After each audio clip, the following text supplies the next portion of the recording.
2, 1. Hello, my name is Reagan Lake, and I'm the Democratic candidate for Livingston County Prosecutor. This video is the second in my series of working with child witnesses.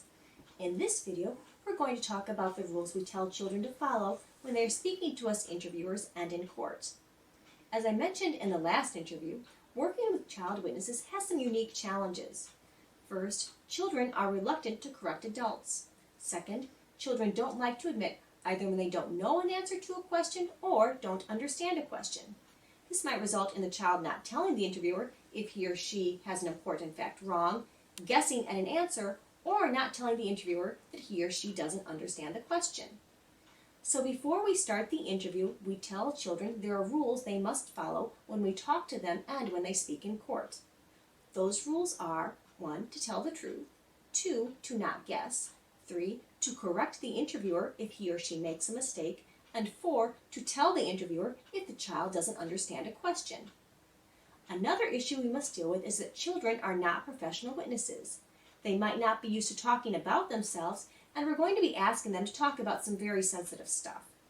So we interviewers have to teach them how we want them to answer the questions. We do this through the practice narrative.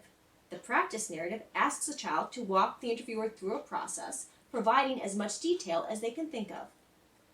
Those are all the parts of the forensic interview. Let's put it together so you can see how we forensically interview children. First, we try to establish a rapport with the child. We do this by asking the child to tell us about himself or herself, such as age, school they go to, grade, etc. We then try to find something the child really likes to talk about to conduct a mini practice interview with that child.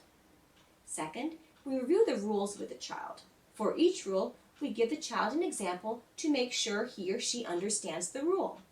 For example, when I tell the child that he or she must tell the truth, I ask him or her if he or she knows the difference between a truth and a lie. I'll then use real-life examples to test whether the child really does know the difference. We do the same for each rule. So for example, for the rule don't guess, I'll ask the child a question he or she won't know the answer to, such as, what did I have for breakfast? For the rule tell me if you don't understand my question, I'll ask a question in a way I'm pretty sure the child won't understand, such as asking them what their ocular pigmentation is. When the child tells me he or she doesn't understand the question, I rephrase it in a way he or she will understand.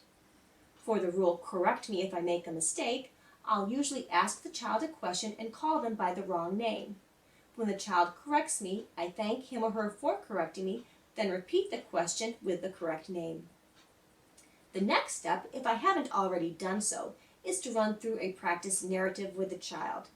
I'll ask the child to tell me everything they can think of about a topic, such as, tell me everything you did today before coming to court, and ask follow-up questions as necessary.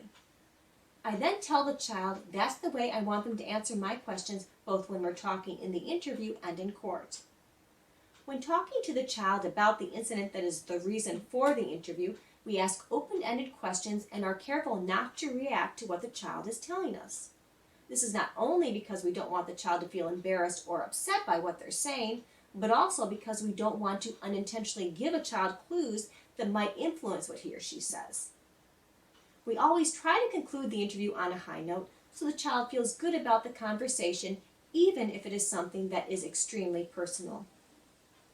Although these principles are required when working with children, they're also useful in dealing with adults, and I've used them when interviewing adults.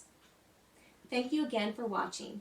Please feel free to email me at reaganlake@yahoo.com if you have questions about working with child witnesses or my qualifications in general.